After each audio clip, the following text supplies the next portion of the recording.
Sam Smith, thanks for the scooter. Sorry about dropping on the floor right there. So we thought, we're doing student-led chapel today. We thought, what's the best way to get someone pumped out about chapel? Why not ride in to Motley Crue on a motorized vehicle? So that's what we did. They wouldn't let us rappel from the ceiling. We tried. All right, so chapel's going to be a little different today. It's going to look a little different today. So we wanted to start off on that foot. Also, they couldn't get me like a hairnet, you know, from Scrubs, those things that... Okay, sorry. So anyway, we're going to play some games here in a second. So everyone needs to look under your seat right now. Look carefully under your seat. Some of you have a Post-it note under your seat. If you don't have a Post-it note under your seat and you have empty spaces beside you, look beside you. Look all in your aisles. If you got a Post-it note, stand up and come up here. Look around. Look around. Look in here. Look in the spaces. We got one. Katie. Yep, Katie, come on up. You got a Post-it note, come up here. Everyone who gets a Post-it note, come on up. Come on up, give him a hand. Yep. Who else? All right, yeah, all right. Okay, just come right here, guys, come right here. Okay, so we're giving away some prizes to start off. So if you, like I said, if you got a Post-it note, we need you up here. Keep looking, keep looking. All right, so some of the prizes we have a large stuffed Patrick Star. You're gonna wanna watch this. This came from Goodwill. We have a Barbie head, stylable Barbie head. We're giving away a chapel hoodie. We're giving away a $25 Cheesecake Factory gift card. This is a full-size ceramic squirrel. There's a lifelike replica here. This would fool a Lipscomb squirrel in a heartbeat. We have a ceramic cat. I've got a picture of a city in Algeria. I don't know about that one. A hummingbird feeder. Marley and Me, the book. Right? You'll cry. I guarantee it. This has pictures of Owen Wilson inside it. That's how good that one is. And I do have Apocalypse 3 Tribulation by Gary Busey on VHS. So I don't know what that is, but that's got to be worth a watch. So I'm going to have my team down here kind of help trade out some gifts here. So if you'll take their postcards, guys, and give them their according gift. I figured we would start out chapel today talking about things we love. So one thing I love is Sbarro pizza. I know it sounds gross, but as a kid, whenever I went to the dentist, my mom would always take me to Sbarro pizza afterwards, and so now Sbarro for me represents like totally getting away from everything. And last week I went to get Sbarro downtown, and it had a piece of metal in it, a literal shard of metal in my pizza, and I went again the next day. So, yeah, I'm really ashamed of that. So I want to talk about what you guys love. Has anyone been to Jenny's Ice Cream down the street here? Does anyone like that? Who loves ice cream in here? Who loves ice cream? You love ice cream? Would you come up here, please? Who else loves ice cream? Who else loves ice cream? Yeah, come on. Somebody come up here. We're going to eat some ice cream. Who else wants to eat? Yeah, come on up. We're going to eat some ice cream up here today. So my assistant will bring our ice cream up here. Yeah, come on up stage. I need three of you to pay. Yeah, pay, come on up. Yeah, and yeah, you guys, perfect. All right, thank you. Okay, guys, so I've got some vanilla ice cream today. What we're going to do is I'm going to give each a scoop, and we're going to see who's going to eat it the fastest, all right? And the fastest is winning a $25 gift card to Cheesecake Factory. No way. So you got a $25 gift card to Cheesecake Factory if you eat your scoop of vanilla ice cream the fastest, all right? Let me get you spoons. So if you guys are pulling for a team here, you're welcome to do so. All right, here we go. So I'm going to scoop them out some ice cream.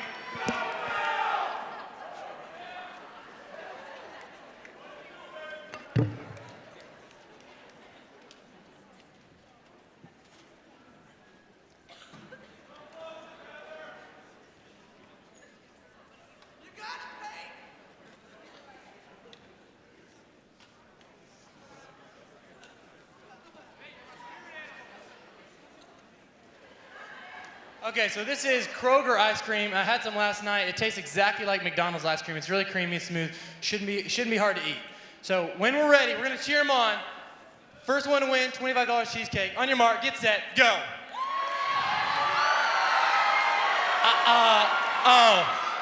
So you guys on the end, that's frozen mayonnaise. Sorry about that. That's real mayo from Walmart. So. Heather got real ice cream though. All right. Hey, we'll get you guys all a prize. He's so mad. He's like, I was trying to win. That's it. Yeah, that's not really a competition. I froze mayonnaise in the freezer. I literally sunk to that level. So thank you guys for competing. Peyton looks so mad. Hey. Okay, we have real ice cream if you guys want it after, okay? Come find me. All right, so yeah, I legitimately froze froze mayo in the freezer for that joke, and you can see the consistency of what we got going on here. Okay. Now, I figured it'd be nice to play a couple games where certain people can get involved, but better to play a couple games where the whole crowd can get involved. So here's what we're gonna do. There's a divide right here. If you're on this side of the divide, you're on one team. If you're on this side of the divide, you're on another team. You right here in the teal sweater, you're gonna be this team's representative. If you'll stand up for me. Okay, and Jackson Smith, you stand up here, you're gonna be this team's representative. Here's what we're gonna do. We're gonna have a little competition. If your team wins, your entire side gets free candy after chapel. You're welcome. If your team loses, you get nothing. So I'm gonna name an item, and the first team to give me that item wins, okay? So basically, anyone in your team has to produce it and give it to me. If your team gives it to me first, you win. You have to give it to your representative. First one, shoelace, go. Shoelace. Yeah, we got some commitment. And I need the lace, I need just the lace. Uh-oh. It's a slow, he's got a double tied knot. It's a dead heat right now. It is a dead heat. Man, one of these sides, late in the game disqualified because he didn't give it to Jackson. All right, this team wins. You're good. Yeah, you have to give it to your representative. Have to give it to your representative. Okay, that was good. Yeah, tie your shoe back up. Okay, next one. I need 2 pairs of aviator sunglasses. Go. Jackson, you may have to run back in there. I know people have got them. Uh-oh. Oh, this team's killing. This team's killing. Oh, my gosh. Didn't even. Oh, you got 1 pair there. That was solid. Here you go. Give them back. That's good. That's good. There's a lot of energy over here. Come on this side. Let's see. I need, how about an empty Tropicana juice bottle? Oh, they had it. They had it.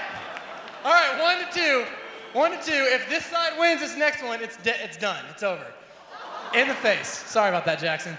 Sorry about that. I thought you'd be looking at the speaker, but that's my bad. Also, if I see any laptops open today, like that one right there, or that one right there, or that one right there, let's just close those up. All right, cool. It distracts me. It distracts me. All right. Okay, so last one. If this team wins, this team gets it, you win. If not, we'll go to sudden death. And the next team will win. Okay, let's think.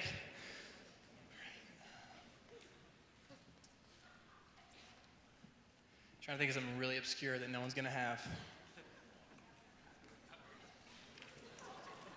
This has to be a great item. Yeah, how about a driver's license from the state of Rhode Island?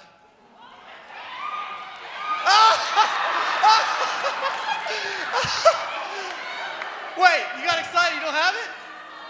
You have someone from Rhode Island who forgot their license today. That's gonna haunt you forever.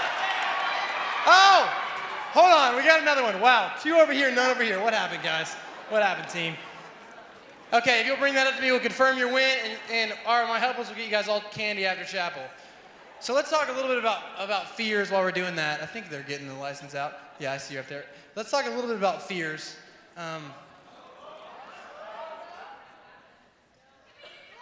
Wow, don't have it. All right. How about one from the state of Kentucky? Gotta give it to Jackson. There it is. Woo! All right, sudden death. I like that a lot. Okay, I need both representatives to sit in their seats. This one's gonna be quick. I need a Lipscomb student ID. Let's go. Who's got it? There it is. We got it. She was up to the stage first. This side wins. You get candy after chapel. Let's go. All right. Thank you for that. No extra chapel credit, Kelly. Good try, though. All right. So now we're going to do another little game here. Let's talk about fears for a second. Who's afraid of spiders? Anybody afraid of spiders? Don't be afraid to put your hands up. I'm afraid of spiders. Put them up. Who's afraid? Anybody afraid of snakes? Who's afraid of snakes? You guys afraid of snakes? Would one of you come up here? Would you come up here, please? Yeah, come on. Come on. All right, so this part is a little scary for chapel, but we're going to do it anyway. Yesterday we went to the Harpeth River and turned over a bunch of rocks till we caught a water snake. And this water snake is inside this box. So he's not huge, and we picked him up, so he probably won't bite. There's a water snake in here. I'm going to need you to stick your hand in there. There's a $25 gift card at Cheesecake Factory underneath the snake. Okay? So just be careful, and if you're slow, it won't bother him. Okay? All right, here we go. Let's cheer him on. Well, maybe not cheer him on. I don't want to get the snake riled up. All right. Look, all you gotta do is force the flap open and stick your hand in there.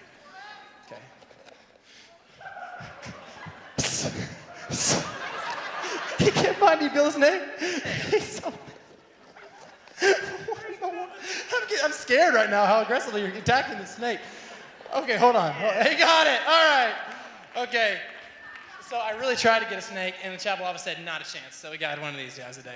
But I thought we were gonna get someone who's gonna be like, but he really was aggressively after that. So good for him. Good for him. Wow. You want a guy who's gonna go after his dreams, ladies. Okay, guys. So those are some fun games we want to play with you guys to show you that this chapel is not going to be like a lot of other chapels. And we're going to have students on chapel today and have some students talk about their testimony and their faith. So when we're talking about mayonnaise and ice cream, this is maybe a weird transition, but I'm going to use it anyway. My freshman year of high school, I was fairly pudgy. So, and I was kind of a weird kid. I was a little strange. I didn't really grow up, aka hit puberty, until about sophomore year of high school. So freshman year was a weird year for me. And it was a year that I thought was going to be weird but fun and not really hard. And so one day I ride the bus to school, and I get off the bus, and I'm walking inside, and I notice my dad's car is in the driveway, which is something that is unusual. Usually he's at work till pretty late. And I go inside, and my dad's just sitting at the kitchen table, and he's staring off, and he won't really look at me. And he really just looks defeated. And I don't think I can forget ever the way that my dad looked. I still can see it like it was yesterday. And I remember walking in and being confused, and my little brother's with me, and he just starts to cry. And so I don't know what to do, and I sit down, and after a few minutes, he gets it together and just says, "Hey, your mom's not going to be around anymore. It's just going to be us." And so I'm devastated, and I don't know what's going on, and I'm confused. And so as the weeks go by, I find out that my dad discovered on his own that my mom was having an affair. And this is we had a great family. It was like we went to Providence Road Church of Christ every Sunday. We did all the things. They came to my sports games. My dad took me to Boy Scouts. We did all the things that we thought we were supposed to do. And so this completely destroys everything, right? And it rocks my world. And I get angry. I get really angry, and I get really upset. And I get to the point where I can't really trust anyone. I feel like I can't love anyone, and I feel like the world's against me. And I don't think when we hear God talk to us that I don't know. Some people hear this. I certainly don't. I've never heard God say, "Brendan, here's what you need to do." He might do that. I don't think he does that for me. And I don't think Jesus says that for me.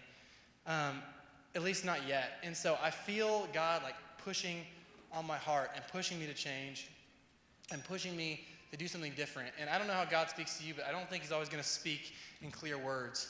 And I feel like he's calling me to change and calling me to change, calling me to change because I'm being bitter and my heart's closing up, and it's closing up tight. And so I end up deciding I'm going to write this letter to my mom. And so as I'm doing this, it takes me 3 months to write it, and I keep trying, and I stop, I rip it up, or I get angry in it. And so I'm trying to forgive her in this letter. And I was reading at the time, and I read this C.S. Lewis passage, and it really kind of changed the way my heart was. And I hope it maybe kind of affects yours when you think about your life and how you want to live. And it says, "To love at all is to be vulnerable.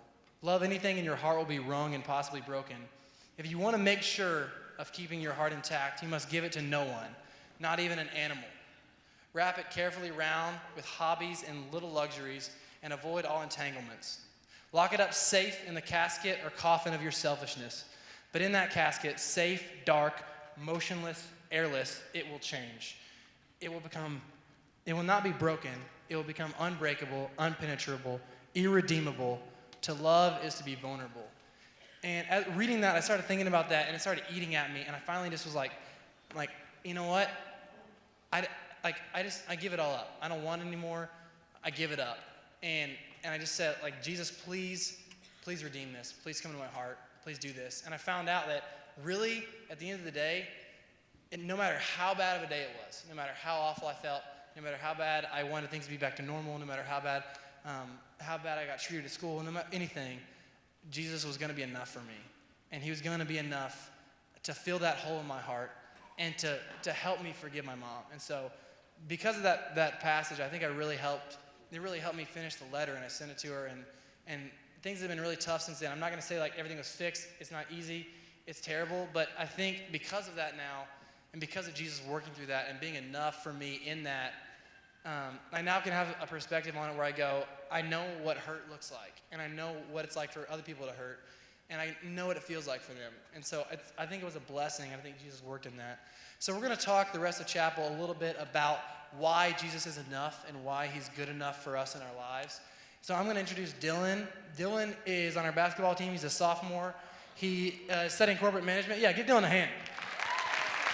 So Dylan, if you'll avoid the chunky mayonnaise that we tricked them into eating, and the helmet, Dylan's going to talk a little bit about why Jesus is enough for him. He's a sophomore studying corporate management, right? And Dylan is single, ladies, so no big deal. So Dylan's going to tell us a little bit about for him. What's up? My name is Dylan Green. I play basketball here. I appreciate everyone that came out. You know, I got my squad up there somewhere. But I just Team Lights can hold it down. But I just want to talk about how Jesus is enough in my life. For my life has been a constant battle of loneliness. And I went through a period of moving and deceit and lies, and actually a battle with wanting to commit suicide, which my parents don't know about. So if you ever see them, please don't mention that to them, because that's going to be an awkward conversation for me that I don't want to have. But God is enough for me because in a world of inconsistencies, God is the only one who's ever remained consistent. It doesn't matter how much you love someone, how good someone is to you, whether it's your parent, sibling, whether it's your good friend, family member, whatever, people don't remain consistent. And that's a hard thing to deal with. I think one of the big parts of college is that everyone's looking to be liked, to feel loved, to find some type of intimacy, whether or not they're willing to admit it. And God is the only one who can fill that void in our lives. And God is the only one who will remain that consistent. You know, we're all human. And if you put that weight on another person and you expect your friend or your mom to always be perfect, to always be there when you need them, they're not going to be able to do it. And as much as I wish that was the case, it's not. So God is enough in my life just because he's always there, and he's always there for me. So I'm going to call Anna up here, and Anna's going to speak real quick how God is enough. Morning, guys. How are you? Good? Thank you, Dylan. That was awesome. I just want to talk a little bit about why Jesus is enough in my life. I'm a freshman here, and it's good to be at Lipscomb. I love it a lot. So 4 years ago, I was told that I was never going to walk again. 10 years ago, I was told that I was never going to see again. And 19 years ago was when the battle with fibrous dysplasia was brought into my life. Fibrous dysplasia is a rare bone disease that has battled with me from a very young age. It started when I went to the doctor's office and I had a bump on the left side of my forehead, and my dad and mom had no idea what to expect. My dad is a physician, and he had to sit there in the hospital room, outside in the waiting room, and battle with something that he couldn't even wrap his mind around, that he never studied in medical school, and no one could tell with the scan or how to read what I so-called had a bump in my head, what it looked like and what it meant. When I was diagnosed, I was later taken to the Cleveland Clinic and up into a special clinic in Michigan where they started putting me on chemotherapy drugs called permigenate. I went to the hospital every 3 months, got treatments 4 times a month, and that's pretty much what my childhood looked like. It spent a lot of times in the hospital bed, a lot of times at home, but I never let that get in the way of what God was going to do in my life. I started to feel the presence at a young age of who God was, what he meant, and how it looked like and what he wanted me to do. My mom started to pursue me and come in my room and be like, Anna, let's pray about this. Let's talk about what God looks like when you start putting him first in your life and not asking him why he gave you this disease, but what, where, how, and where you're going to do with this disease. I went into the hospital room and went into the doctors, and when they would sit there and tell me, Anna, you're going blind, Anna, you're not going to be able to walk again, I would not leave that office with a broken heart. I would leave it with a fire and a motivation to persevere and put them into their place and say, my worldly body has nothing against his kingdom healing. After I got diagnosed with this and had a 10-hour surgery at the age of 7, when they removed my skull, deconstructed my left face, and put me into the Cleveland Clinic pretty much all summer, I was not allowed to participate in any physical activity. If you know my family, you know that we are pretty athletic. My dad went to school for playing college football. My mom did everything under the sun. And so I wanted to be the next person to collect those accolades for the Canone Crazy household. I wanted to participate in swimming, and in high school I was homeschooled up until high school because I wanted to participate in a college sport when I got to that point. And as I was swimming, I had back pain. And when I went into the office and they told me that I was never going to be able to swim again, and that they told me that I was not going to be able to participate in any water, running, this and that, my dad was in there with his best friend, and I left. And we talked about it in the car, and we said, God, why did you put me into a platform of swimming for 12 years of my life where now I won't even be able to set foot in water? And my dad said, sit there and with my mom, and they said, Anna, it's not about that. God put that in your life for a reason, and God put you in this high school to show you that you're passionate about people and passionate about loving everyone around you. It's not about the sport you play. It's not about the clothes you wear. It's not about how you look on the outside, but where you come from on the inside. So the question I needed to ask was, why is Jesus enough, but why isn't Jesus enough in my life? And so I just challenge you all today to start asking yourself, not how I look on the outside and what my body and how I pain and how much hurt I feel, but where he's going and where he's taking you, and where you can fill that void with his love and joy. Thank you.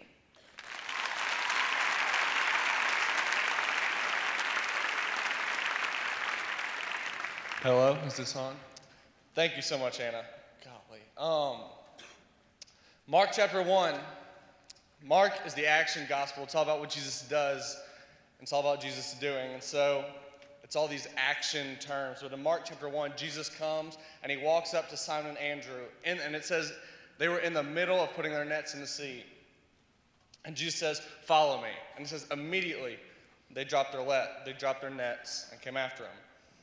Then Jesus keeps walking and he sees James and John. It says they're also in the middle of fixing some nets. And it says immediately Jesus said, follow me. And it says immediately they left their father Zebedee and went with him. And a lot of times when we hear this passage we think, all right, immediately we're supposed to drop everything and run towards Christ, but we never really focus on the why and why Jesus is so worth dropping everything for.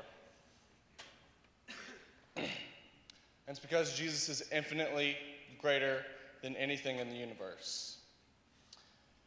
And these people, James and John, Simon and Andrew, they didn't know Jesus. They didn't know him personally. They really probably had never met him. So they saw that something was different. They had heard about him. They had maybe seen him from afar, seen some of the things they had done.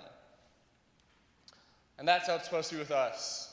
Even though we may not know people really well, or there may be people that don't know us, people are supposed to see something different in our lives and see that there's something different about Jesus that makes them want to come to Jesus through us. Or if you don't know Jesus, you're supposed to see that there's nothing greater than Jesus just because of how awesome he is. And I was thinking about a really good Lipscomb, not LU, example, because we're not Liberty University. I was thinking about a good Lipscomb example, and I found the perfect one.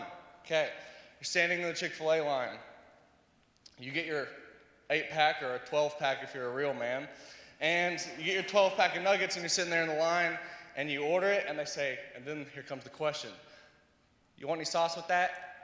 I meant to go get the Chick-fil-A workers lady, her name, but I forgot what it was. But anyway, she asked you what sauce you want.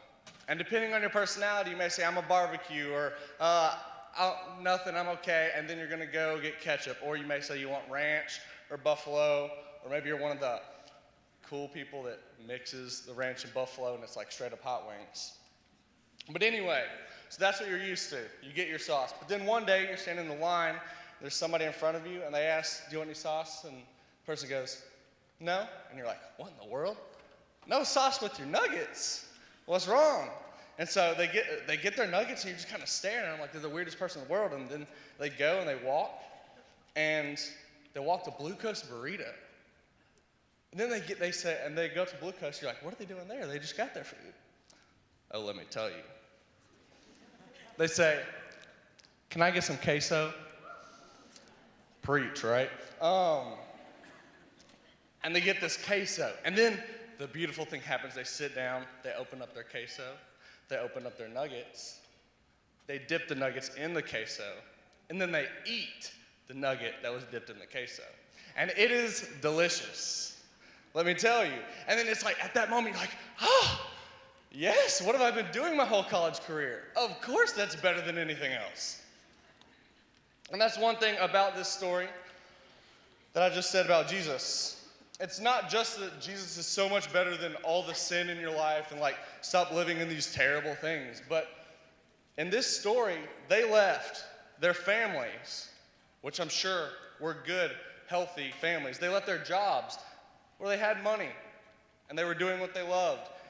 They left their friends, good friendships. And the whole point of this is to show that Jesus is so much greater, even in the good stuff. There's nothing wrong with ketchup or barbecue sauce or buffalo, but the queso is so much better. And that's how Jesus is. That's a perfect Lipscomb example. It really is. And please try to think of one that's better. But anyway, so if I leave here today with the mindset of, oh yeah, Jesus is a lot better, but I don't show it in my life, then this talk is completely worthless. And if it's the same with you, if you leave here inspired by these testimonies from Dylan and Anna and Brennan, but you don't show it in your life, then it's worthless. And so I'm not going to stand up here and try to prove to you why Jesus is better. Instead, I'm just going to talk to everyone in here. One, there's some of you that are already dipping your nugs in the queso. And you're like, oh, this is the best. And you're showing people that Jesus is so good and better than everything else. You keep doing that. Keep spending that $2.45 on that queso, because that's expensive. Anyway, there's some of you who are still dipping in the ketchup and the barbecue sauce and whatever else, and that's fine. Like, those aren't terrible things, but there's something better for you out there. And you may know deep down, I really want the queso, but I don't know if I have what it takes. I only have $5 dining dollars left. But Jesus says you do have what it takes. He says you do have the dining dollars. But some of you know deep down that Jesus is greater, but you haven't really started living it out yet. So I challenge you, go after Jesus with everything you have. And then there's some of you who don't know Jesus, honestly. You may not know that he's the greatest. And to y'all, really, I'm just going to say, sit back and watch. Because the people on this campus, there are people that want to bring revival, want to show you that Jesus is greater. And if you don't believe me, fine. Just wait and see. And then I'm just going to end by saying this. And if any of you have heard me talk in any kind of Devo setting, I've mentioned this in probably the past 3 months, but it's that important, so I'm going to say it again, so some of you may have heard it. But anyway, had this image a while back of this little boy, and he was standing in the field. I don't know why it was a field, but it was. He was standing in this little field. Then all of a sudden, all these hands came out of nowhere, started slapping name tags on the kid. And so all over this kid, there were these name tags. Then all of a sudden, this one big hand comes down, lands right on the middle of the chest. And the hand comes off, and it's a bigger name tag than the rest, and it just says son. And immediately all the rest of the name tags fall off. And I'm going to tell you that is true. You are not your sin. You're not the sin you committed yesterday. You are not the sin you committed this morning. You are not this athlete. You are not your grade point average. You are not the cool kid. You're not the weird kid. What you are is a son or daughter of the God Most High. And that is something worth dropping everything for. The creator of the universe is your father. You are a child of the very definition of what love is. So when Jesus says, come follow me, immediately, let's drop everything and let's go dip our nugs in the queso.